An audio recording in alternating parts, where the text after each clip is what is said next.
Hey y'all, it's Vicky with Dementia with Grace again. Wanted to talk to you a little bit about something that I mentioned yesterday, or in the video that I posted yesterday.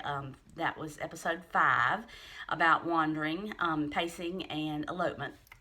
We talked about the power of yes, the power of saying yes. And I said, I kind of teased it right there, and I said, we're going to talk about that in a separate video. Well, okay, folks want to go ahead and hear it. So I'm going to make a quick video on the power of yes, the power of being able to tell somebody, yes, you can do that, yes, you can do this, yes, you can go there. Because anybody that's told no, whether you're a 2-year-old child, a 16-year-old teenager, a 40-year-old man, you don't like to hear the word no. You want to do what you want to do. That's part of ego integrity. It's part of your own empowerment and the way that you see your life going. You don't want barriers to what you are trying to accomplish, what you're trying to achieve. Same exact thing in somebody with dementia. But I had to learn that. I had to learn that, I speak a lot about there being a body and a soul, a brain and a mind. And to me, over the course of my practice, I have absolutely understood that those are two separate things that need to be honored and revered and supported. When somebody has in their mind that they're going to do something, it behooves you to help them accomplish that goal, if that makes sense. They don't want barriers to success. They want to get their thing done, whatever that thing is. And if you can find a way to structure their entire day, your entire environment around the power of yes, it will make for such better days. Now, when I develop a set of programming or the actual physical plant of a memory care unit, when I help with those things, we incorporate yes into all of that. You want to wander all day long down the hall? Yes, you absolutely can do that. And there's no way for them to get hurt. There's a way for them to get hurt, but there's no way for them to escape, to elope. Those are the things that you don't want.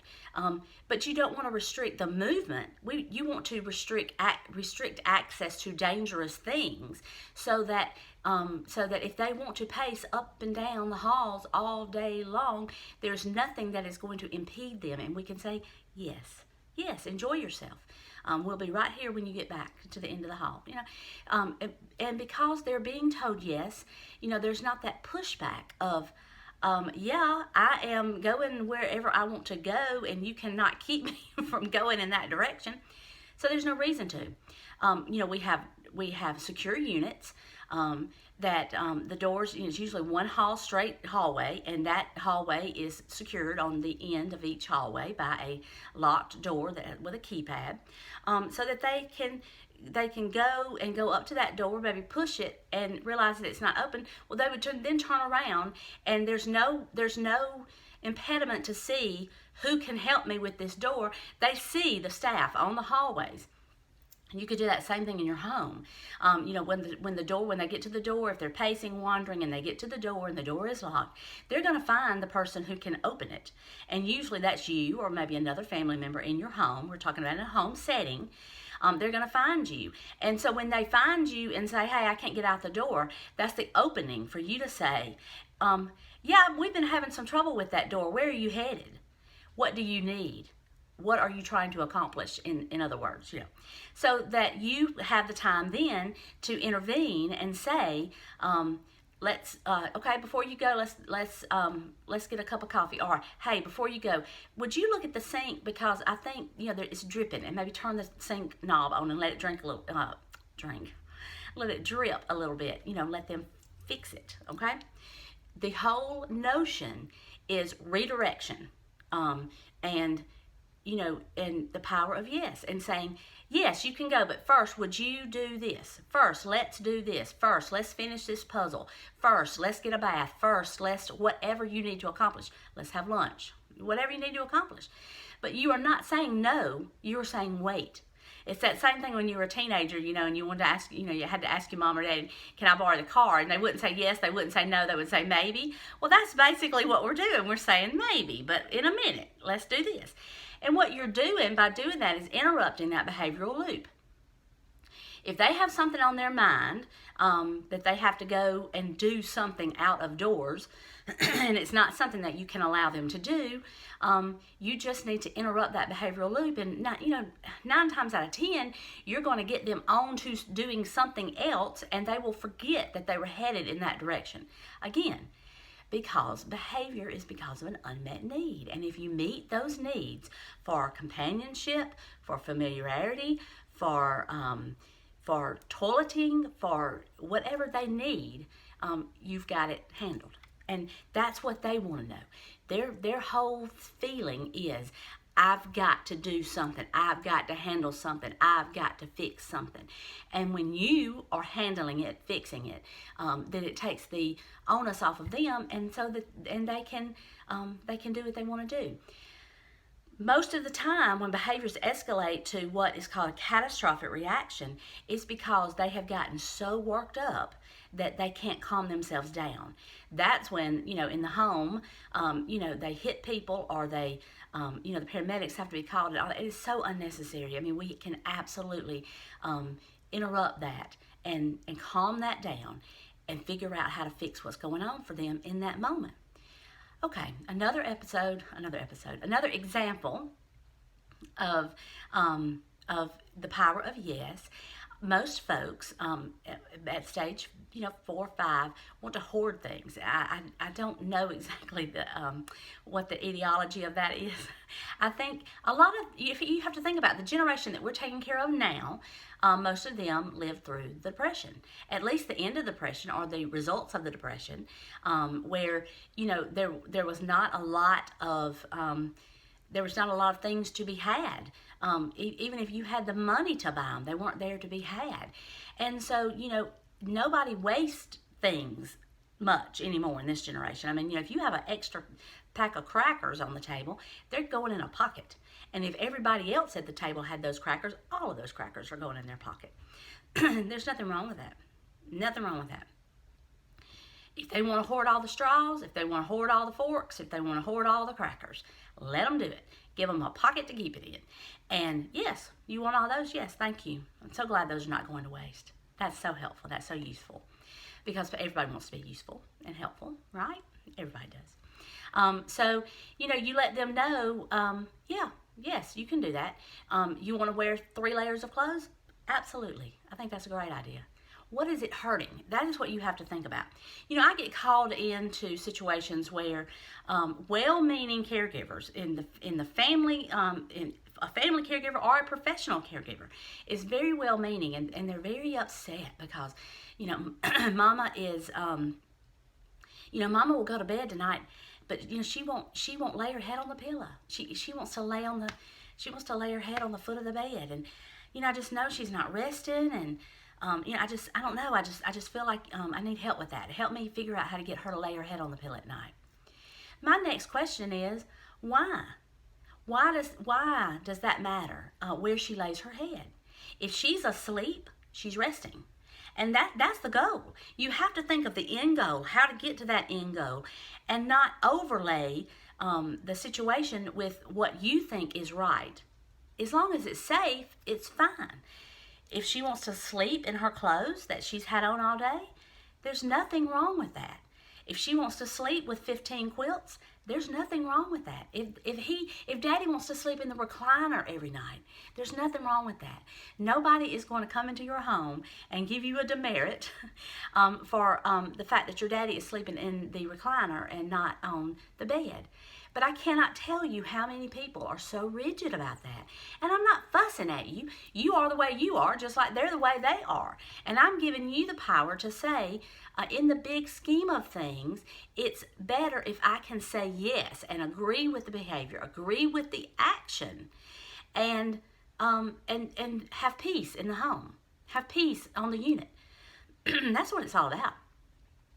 When they bring me in as a consultant, as the dementia whisperer or whatever some of these folks call me, That is what they are seeking from me. They are seeking from me peace. And I can tell you without reservation that the more you say yes, the more the peace is going to increase in your home or in the facility, on the unit.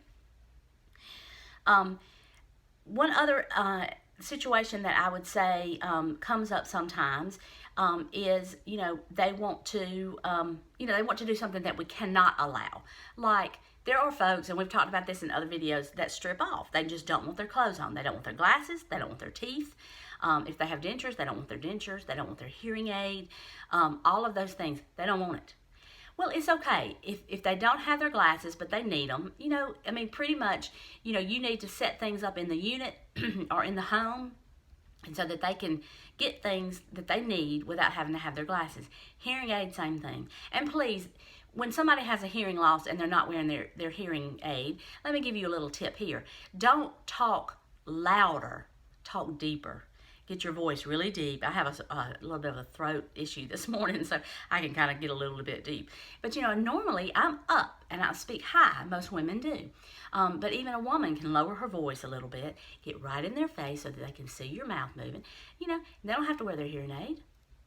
It's okay. But if they want to sit there naked, now that's a problem. Maybe if they're in their own home and you don't have a problem with it, you can let them maybe sit in their boxer shorts or their bra and panties. It's not going to hurt anything. It's not going to hurt anything. Now, in a facility, we do have to attend to that.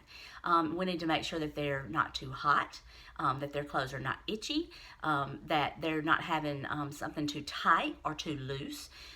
Those kind of environmental things that we need to check on. But if we have met all of those needs and we know that they've got something really soft on, it's not too binding, it's not too hot, it's not too scratchy, then, we may have to make a way for them not to be able to get their clothes off, and that would be a zipper up the back. We've talked about that in a video before. You can order clothes that are specifically adapted to folks who tend to undress.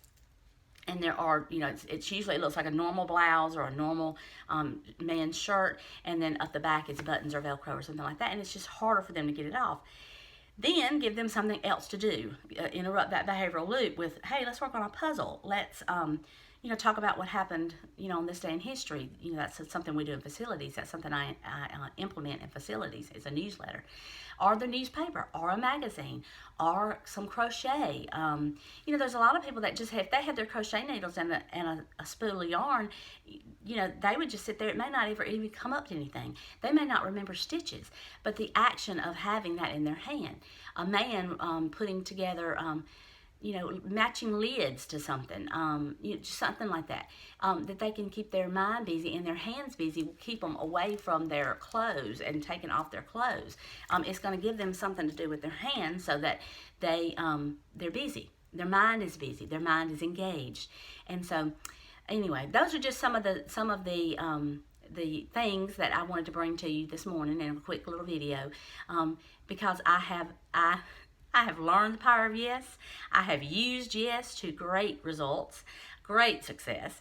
And I just wanted to give you that little tidbit of some inside information of how I do things. So I thank you for your time. If you have not subscribed, let me get my sign. And I realized that my sign is right on the other video. I don't know why, I don't know what happens, but sometimes videos are the wrong way and sometimes they're the right way. And the words, but anyway, you can tell that says YouTube and that says subscribe. So please subscribe to the channel. If you need more support than just answers, there's a Facebook support group. It's a private, free Facebook support group. Some people charge for their groups. I don't believe in that at all. You got enough going on your plate without having to pay $9.99 a month to talk to some folks on Facebook.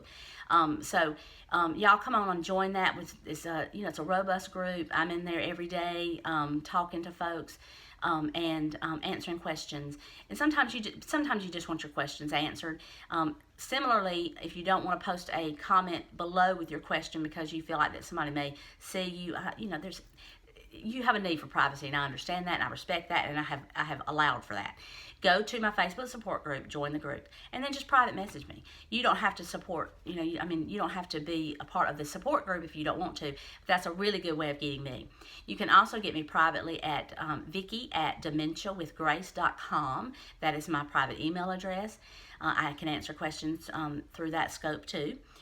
So I'm also available, if you need somebody to come into your home and do some consulting, so that I know specifically what's going on with your person, what their specific medications are, what their specific diagnoses are, those kinds of things. I can be hired to consult with you privately in your home.